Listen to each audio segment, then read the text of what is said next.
Hello everyone. I, Assistant Professor Abhigna Vaishnav from LJ Integrated MBA, once again welcome you all to the video lecture series for the subject Advanced Marketing Management for Semester 5 Integrated MBA.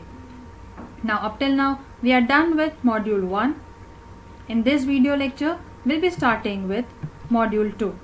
The contents of Module 2 are Marketing Environment, and analyzing the macro and micro environment both, marketing information system, marketing intelligence system, measuring and forecasting demand, and marketing research process. Now if you can see the linkages between these topics, any marketer would want to do a market research. For that he must study the environment. For that he should be having access of some information. So as far as information disseminating, collecting and utilizing is concerned, he should be having information through MIS. That is why these topics are covered under one head. First, we'll study marketing environment.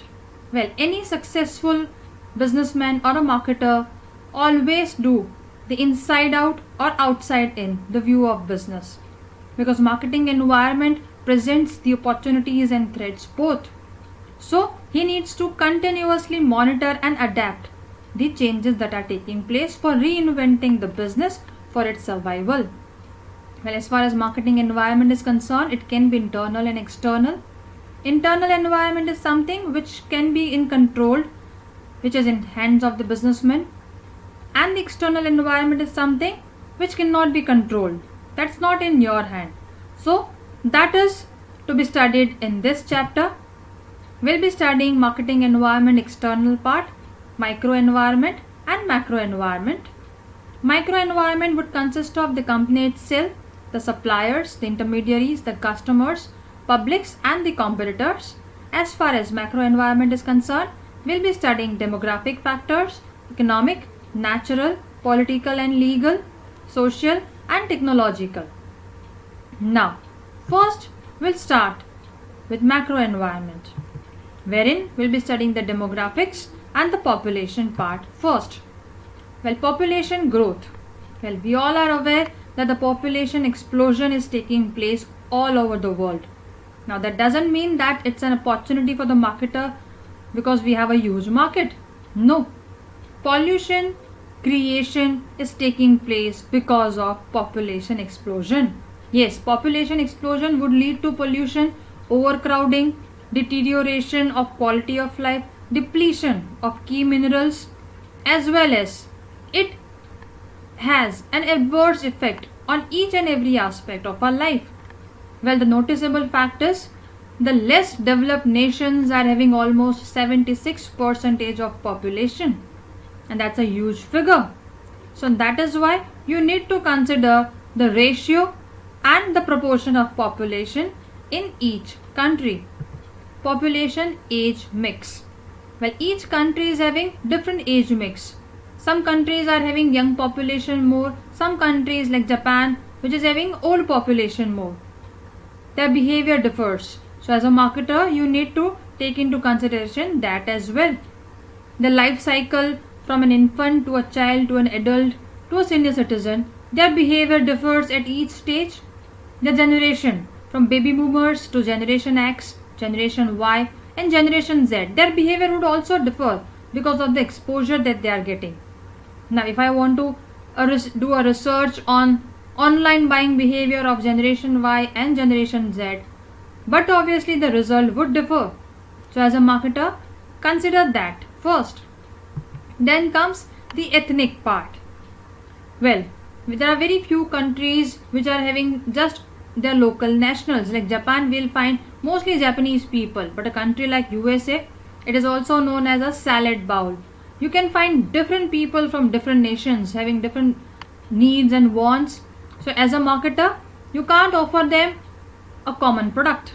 You should be offering them the heterogeneous product based on their taste and preferences. So keep in mind the ethnic part as well. Different educational groups. Now a school going kid and a college going kid, their demand, their wants differ completely.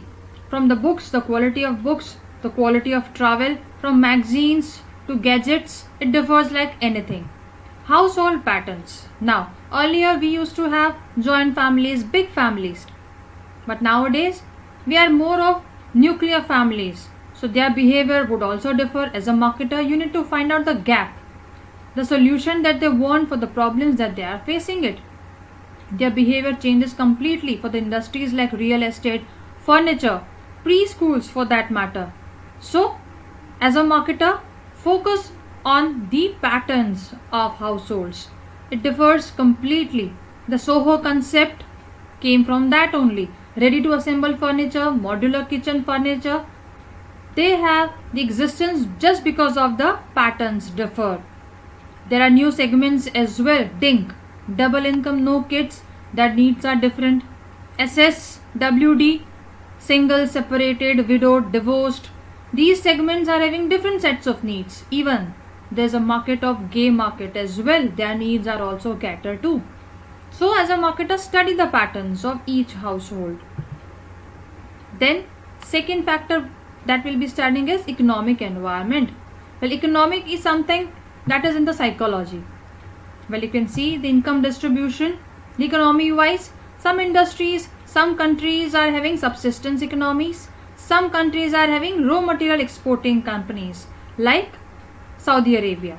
Some countries are having industrializing economies like India.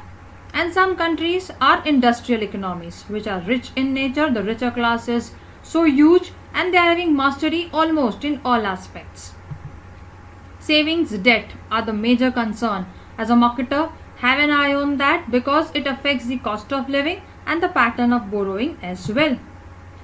Then comes the social environment.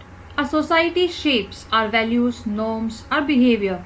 And as a human being, we always are concerned about the views of ourselves, views of others, views of organization, views of society, nature and universe, because in each activity the behavior differs and the culture, that is subculture, culture that is portrayed in that, it differs completely.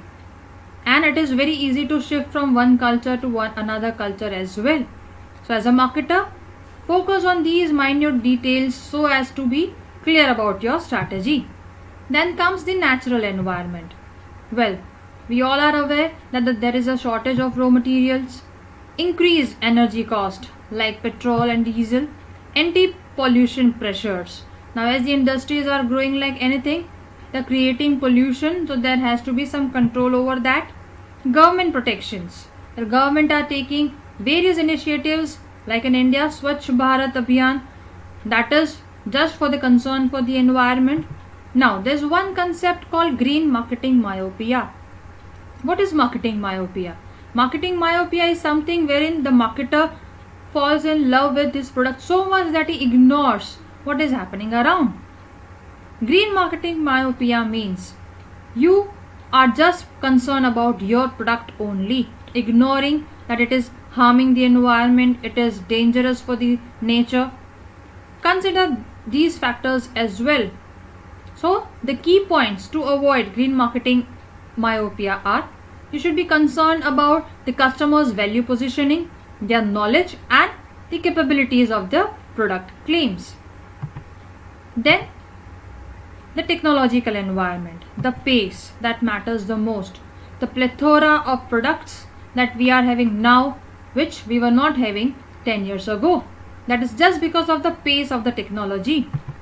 The opportunities for innovation and R&D facilities.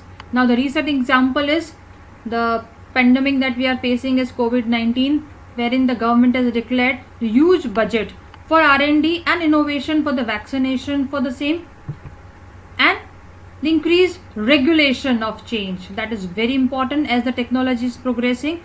The only concern is the safety of people, and for that one should have proper regulation as well. Next is the political and the legal environment. Well, the ruling party and the opposing party matters the most to the marketer because the policies keeps on changing just because of them. And the special interest groups. Some groups work for the interest of minorities, women interest, senior citizen interest. Some works for the consumers as well. So keep them in mind as far as your strategy is concerned and study the macro environment as a whole. Now we'll be studying microenvironment. Well, what is the difference between macro and microenvironment? Well, macroenvironment may not be related to your product directly, but as far as microenvironment is concerned, it is related with your product. It affects the most. If you can see, the customers, one who pays to acquire the product, the organization consists of owners, board of directors and the employees, the market wherein the price sensitivity and the market maturity affects the most. The intermediaries, they act as a bridge between the product taker and the product seller. Competitors, other entities which are there in the market apart from you, and suppliers. Suppliers are the one who supplies you the raw materials and the required materials for your product. Well, as far as environment analysis is concerned, we are done with the topic. Further topics will be discussed in the next video lectures. The references that I have taken again from the Marketing Management book by Kotler, Kevin, Koshi and Jha, 11th and the 14th edition, which is having South Asian perspective. Thank you very much. Keep learning.